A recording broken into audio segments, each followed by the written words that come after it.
Hello, I'm Dr. Satish Javali. I work as a senior consultant in cardiac surgery at Fortis Hospital, Mulund, Mumbai.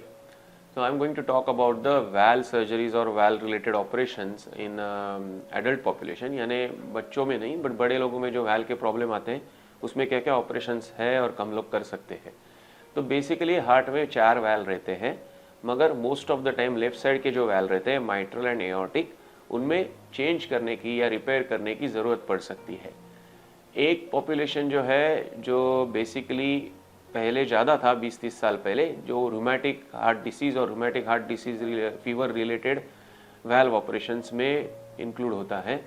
ये lower socio economic group में ज़्यादा होता है अभी आजकल, because of use of antibiotics rheumatic fever incidence is very low, तो उसके कारण वैल्व ख़राब होने की चांसेस बहुत कम हो गए हैं। दूसरा जो एज ग्रुप है ही इज़ अराउंड 60 ईयर्स के ऑनवर्ड। इनमें एज के हिसाब से एओर्टिक वैल्व में डीजनरेशन यानी कैल्शियम जमा हो जाता है एंड द वैल्व्स बिकम स्टीफ, या वो जो काम करना कम कर देता है या नैरो हो जाता है, जिसके कारण सांस फूलती है, चलते वक्त सांस फूल सकती है, सीने में दर्द हो सकता है या कभी कभी चक्कर आता है। अगर ये सिम्टम्स है और इको पे वैल्व एरिया छोटा हो गया है या वैल्व से लीक हो रहा है तो ऑपरेशन की ज़रूरत पड़ सकती है। तो ये जो वैल्व रिलेटेड ऑपरेशंस है ये ऑलमोस्ट इको करने के बाद ही पता चलता है।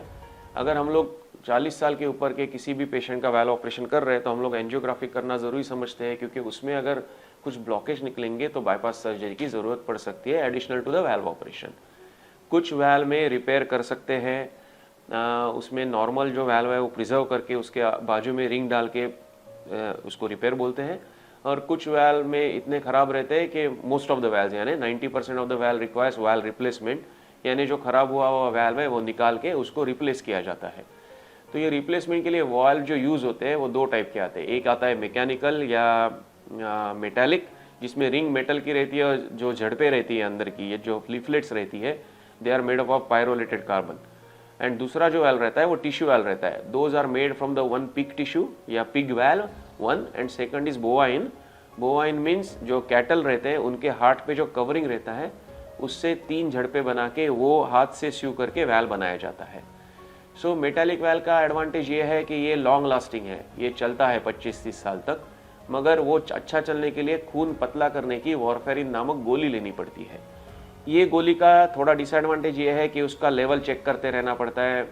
हम लोग रेगुलरली हॉस्पिटल में जब पेशेंट रहता है तो रेगुलर चेक करते हैं, मगर बाद में हर 2 महीने के बाद एक बार चेक करना पड़ता है, और उसका अराउंड 2.5 to 3.5 के बीच में रखना पड़ता है वैल्यू, INR का वैल्यू।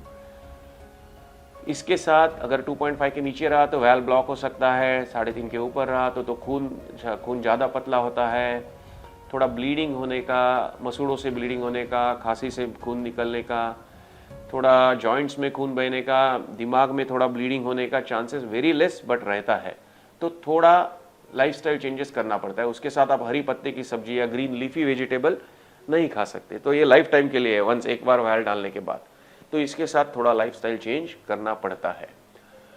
वाइल टिश्यू वैल्व के साथ ये गोली सिर्फ 1-2 महीने के लिए लेनी पड़ती है और उसके बाद नहीं लेनी पड़ती है। तो lifestyle is much better with the tissue valve. Only thing ये अगर 60 साल के नीचे पेशेंट्स में यूज़ किया तो कम साल टिकते हैं या वापस उसमें डीजनरेशन या कैल्सिफिकेशन हो जाता है, बट 60 साल के ऊपर वाले पेशेंट में ये 15 से 20 साल तक अराउंड 80-85% तक अच्छे चलते हैं। So it gives you less longevity, यानी वापस ऑपरेशन कभी तो लग सकता है, मगर जो लाइफस्टाइल है आपके 15-20 साल with this operation are much better. As the age advances the rate of calcification या जो वॉल खराब होने की परिस्थिति जो होती है वो कम हो जाती है। तो जितना पेशेंट ओल्डर एज ग्रुप में रहेगा उसमें उतना ज़्यादा टाइम टिश्यू वैल्व चलेगा। तो ये ऑपरेशन जो है वो 4 से 5 घंटे चलते हैं। ऑपरेशन के बाद 2-3 दिन आईसीयू में रखते हैं पेशेंट को। उसके बाद वार्ड में जाके around 3-4 days later patient can be discharge home. Patient usually चल के घर जाते हैं, खुद का ख्याल खुद रख सकते हैं। सिर्फ हेवी वेट्स नहीं उठाना है, जो बोन है वो हीलिंग के लिए 2 महीना लगता है, इसलिए वजन उठाना रिस्ट्रिक्टेड है फॉर फर्स्ट 2 मंथ्स।